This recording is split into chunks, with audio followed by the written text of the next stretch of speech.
David Tepper was fined $300,000 for throwing a drink at a fan. Boo! Doesn't seem like enough. No. An owner in the past was fined $250K for flipping the bird at a fan. Mm-hmm. I think if you throw something, it's got to be like levels, right? That's significantly worse, throwing something than using sign language. He also issued a statement about his drink throwing incident. But first, let's look at some of the repercussions outside of the fine, as far as maybe outsider opinion. Here's Chris Canty, host of Unsportsmanlike. You can hear it every morning right here on 99.9 The Fan, national sports radio show. Chris Canty, former NFL player, on Tepper, and who would want to coach for that guy? I look at the overall state of affairs down in Charlotte and think about them potentially having to go through a coaching search in the coming weeks. And I just can't imagine who would choose the Carolina Panthers as their first choice when it comes to NFL head coaching vacancies. I get it. It's one job out of 32, but I mean, this is the absolute last owner that you would want to sign up to coach for in the National Football League, given what we've seen over the last several years from David Tepper. Who would want to coach for him? That's a consequence outside of the fine, right? You might not get the coach you want or have to overpay for the coach you want because you've shown a bit of your true colors. What about your own team? Shaq Thompson, team leader. He's been hurt for most of this year, but still a Panther through and through. He was asked what he would say to Tepper in this situation. What I would say to him? You can't do that. You know what I mean? No, I don't advise nobody to throw a drink on nobody. You know what I mean? That's what it is. But I'll let him address that. But for my teammates, we just got to keep it going. We got one more. We got to try to knock the Bucs out the playoffs and at least end this one right. You know what I mean? At least end it right. I was thinking about this based on Shaq Thompson because so much hate and vitriol has been aimed towards David Tepper that it almost swallows up all if you have an opinion on this subject other than, Tepper's the worst, sell the team, it gets swallowed up into all of the, Tepper's the worst, sell the team. Let me ask you a question. What if a player threw a drink on a fan? Oh, man, you talking suspensions? Suspension, way more than $300,000 fine. Potentially, yeah, because you're talking game checks. And it's significant. We're talking the kind of suspension that starts as indefinite. Yeah. And there's going to be, requirements. You're going to have to go meet with the commissioner. You're going to have to to even consider reinstatement. Meanwhile, an owner just gets $300,000. That sounds so backwards to me.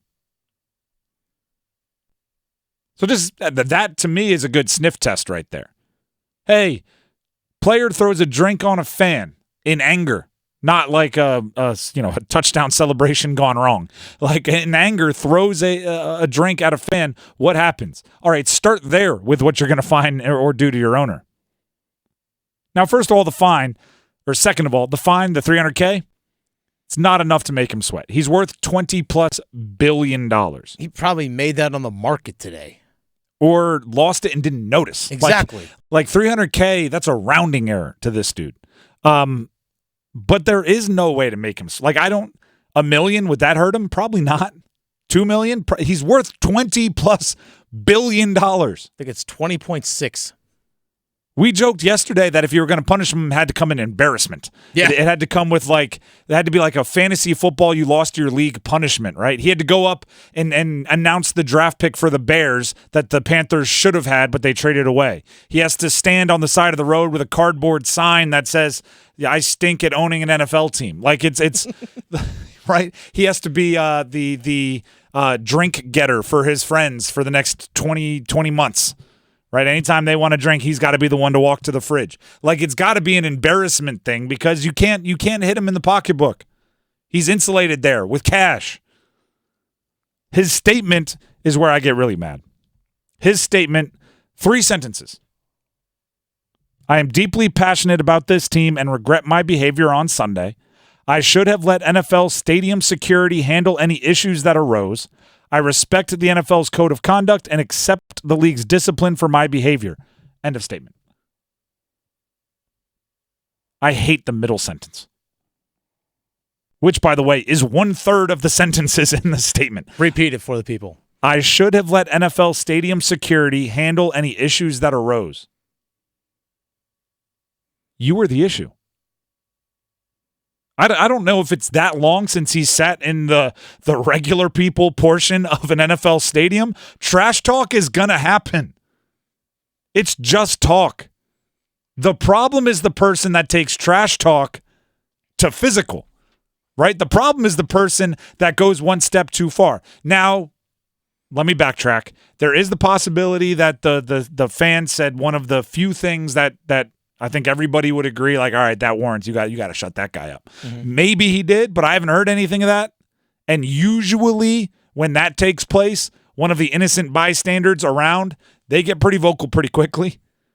Right? When something like this goes viral, you would have had anyone else in Section 303 or whatever it was jumping on Twitter and going, actually, I think most of us would have thrown a drink at this guy. Like, yeah, let's be real. That guy instigated. Yeah.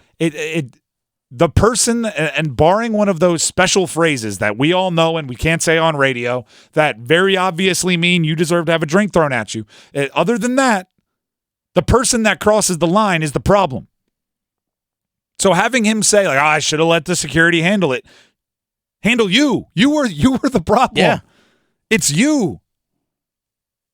Now is not time to cast the blame. Be like, oh, they were wrong. I should have let someone else handle it. I was basically a vigilante. I'm Batman. I was enforcing the code without any kind of authority behind me. I should have let the authorities handle it. It's not time for that. It's time to own up to it and say, I messed up. The league's finding me $300,000. I'm also pledging $300,000 to anti-bullying in the city of Charlotte. Punching down can't happen. You're the owner. You're the billionaire. You're the guy in the suite. You can't. It's not a level playing field between you and the fans. You can't do it. You can't do it. Shaq Thompson said it best. What would I tell them? You can't do that. Yeah. You can't do that. It's a phrase and it's obvious and that's the rule. He said, I wouldn't suggest throwing drinks at anyone. Yeah. It's like, yeah, because good advice. Here's the thing. You do that and you don't have that barrier because you're in the visiting owner's suite. You don't have that barrier. You're going to catch hands from somebody. The right person on the wrong time or the wrong person at the right time. Yeah. You better put your dukes up. Yeah, no, I'm serious. Like, trust me. Yeah. I think we all know people. If they get a drink thrown at them, even that barrier, like you could have crawled over that. Even that barrier wouldn't have stopped some people I know. Not saying that's the right way to handle things either. I'm just saying, as I tell people that tend to get in fights at bars, I go, hey, MMA fighters look the same in a hoodie. You don't know. Exactly. You don't know who you're messing with. He's a billionaire. He probably feels pretty insulated by that, but Bink Bink doesn't know how much money you have, and pop pop doesn't know how much money you have in your pocket. Doesn't know.